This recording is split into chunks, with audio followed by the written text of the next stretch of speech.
जय माता दी, श्री शिवाय नमस्तुभ्यम, हर हर महादेव। चैत्र नवरात्रि शुरू हो चुकी है। 9 अप्रैल मंगलवार से नवरात्रि शुरू हो चुकी है। इस बार की नवरात्रि जो है वो बहुत ही शुभ है, क्योंकि इस बार माता जो है वो घोड़े पर सवार होकर आई हैं और जब माता वापस जाएंगी तब हाथी पर बैठ कर जाएंगी। तो ज्योतिषियों का कहना है कि इस बार की जो नवरात्रि है वो हमारे जीवन में सुख और खुशियाँ लाने वाली नवरात्रि है।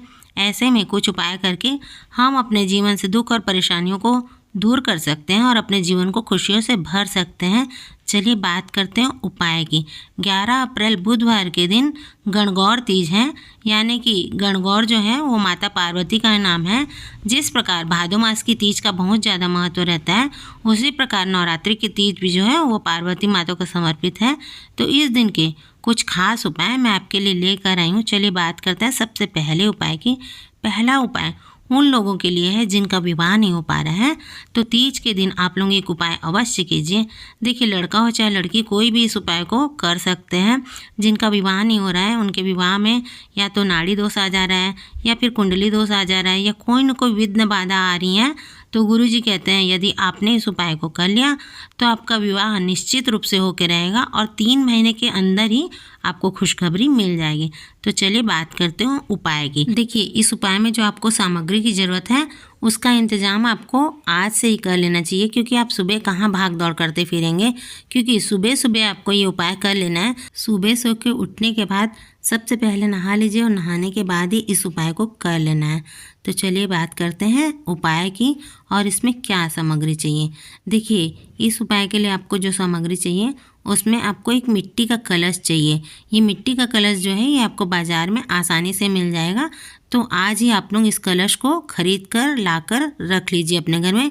मिट्टी का कलश होना चाहिए। गुरुजी कहते हैं कि मिट्टी के कलश का ही उपाय हमें नवरात्रि के तीसरे दिन में करना है। अब आगे क्या करना है आप लोग ध्यान से सुनिए। देखिए, जो मिट्टी का कलश है इसमें आपको चावल भर लेना है। ठीक है, चावल पूरा फुल कर लेना है चावल से इस कलश को। उसके बाद अब इसके ऊपर आपको एक सिक्का रख देना है। 1 का, 2 का, 5 का, 10 का, जितने रुपए का भी आपके पास सिक्का हो, आप उस सिक्के को इस चावल से भरे हुए कलश के ऊपर रख लें। रखने के बाद अब आपको इसमें एक बेलपत्र भी रखनी है, लेकिन ध्यान रखें बेलपत्र जो है वो कटी फटी नहीं होनी चाहिए। अब आगे आपको एक सामग्री और चाहिए और वो है माता जी की लाल रंग की चुंदड़ी। छोटी सी मिल जाती है बाज़ार में, 5 या 10 रुपए की आती है, वो ले आइएगा। और यदि चुंदड़ी ना मिले तो फिर आप लोग लाल रंग का छोटा सा कपड़ा भी इसके ऊपर ढक सकते हैं। अब आप लोगों को ये उपाय कैसे करना है आप लोग ध्यान से सुनिए। देखिए, माता पिता अपने बच्चों से इस उपाय को करवा सकते हैं, या बच्चे जैसे मंदिर ना जाना चाहें तो माता पिता खुद भी इस उपाय को करके आ सकते हैं।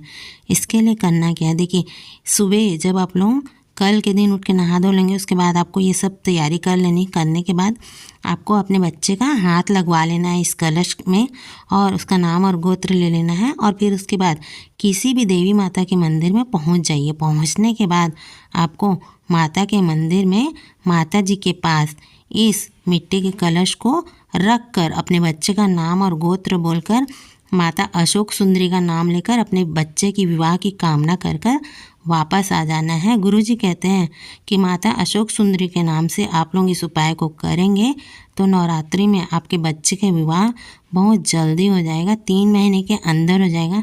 यदि आप लोग उपाय कर कर के थक चुके हैं तो एक बार इस उपाय को करके अवश्य देखिएगा। इस उपाय को करने से आपके बच्चे का विवाह शीघ्र हो जाएगा। चलिए बात करते हैं दूसरे उपाय की। दूसरा उपाय उन पति पत्नी के लिए है जिनके बीच में बहुत ज़्यादा लड़ाई झगड़ा होता है, आपस में पटती नहीं है और जिनकी लड़ाई झगड़े की बात जो है वो तलाक तक पहुंच चुकी है, कोर्ट में केस फाइल हो चुका है।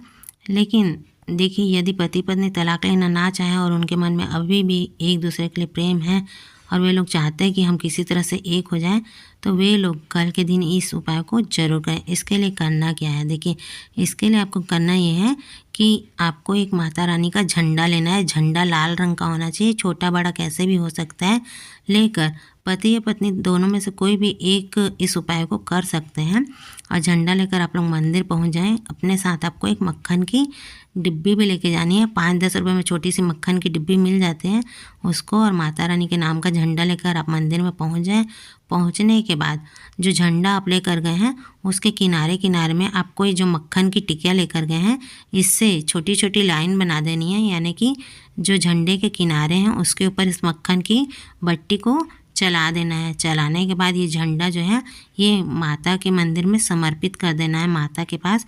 और जो मक्खन की टिकिया है उसे भी माता के पास ही आपको रख लेनी है और माता से प्रार्थना कर लेनी है कि हे माता रानी, हमारे पति पत्नी के संबंध जो खराब हो चुके हैं उन्हें आप अच्छा करें और हमारे लड़ाई झगड़ों को प्रेम में बदल दें, और हमारा जो कोर्ट केस चल रहा है उसे भी तोड़वा दें और हम दोनों को एक कर दीजिए। इस प्रकार प्रार्थना करके आ जाइए। गुरुजी कहते हैं कि इस उपाय को यदि आपने कर लिया तो आपका जीवन में कभी तलाक नहीं होगा और पति पत्नी में प्रेम भी बढ़ जाएगा। चलिए बात करते हैं तीसरे उपाय की। देखिए, यदि आपके जीवन में सुख समृद्धि की कमी है, धन लक्ष्मी रुपया पैसा आता ही नहीं है, कर्जा बहुत ज़्यादा बढ़ गया है, तो देखिए आप लोगों को कल के दिन एक अचूक उपाय अवश्य करना चाहिए। कल के दिन आप लोगों को ये गुरुजी का बताया हुआ उपाय है। गुरुजी कहते हैं कि यदि आपके घर में सुख समृद्धि धन लक्ष्मी ऐश्वर्य की कमी है तो आप लोगों को एक लाल रंग की चुंदड़ी और सुहाग की सामग्री माता के मंदिर में जाकर माता को जरूर समर्पित करनी चाहिए। गुरुजी कहते हैं कि चुनरी जो है वो आप लोग छोटी भी चढ़ा सकते हैं, बड़ी भी चढ़ा सकते हैं। आप अपनी हैसियत के हिसाब से चुनरी ले लीजिए और माता के मंदिर में चढ़ा दीजिए। जब आप लोग माता के ऊपर चुनरी और सुहाग की सामग्री समर्पित करेंगे तो आपकी आर्थिक परिस्थिति धीरे धीरे अच्छी हो जाएगी, आपके घर में सुख समृद्धि खुशियाँ बढ़ने लग जाएगी। वैसे ही भी माता को सुहाग का सामान सौभाग्यवती स्त्रियों को जरूर चढ़ाना चाहिए। तो अभी नवरात्रि चल रहे हैं और अपने घर में खुशियों को बढ़ाने के लिए सौभाग्यवती महिलाओं को माता रानी को एक चुनरी और सुहाग का सामान जरूर चढ़ाना चाहिए। ऐसा करने से माता रानी की कृपा हमारे पूरे परिवार के ऊपर बनी रहती है। देखिए, नवरात्रि चल रही है, नवरात्रि के दिनों को आप लोग अपने हाथों से जाने न दीजिए। नवरात्रि जो है इसमें माता हमें भोग और मोक्ष दोनों प्रदान करती हैं। अष्ट सिद्धि नौ निधि सभी कुछ हम लोग पा लेते हैं नवरात्रि के छोटे छोटे उपाय करके।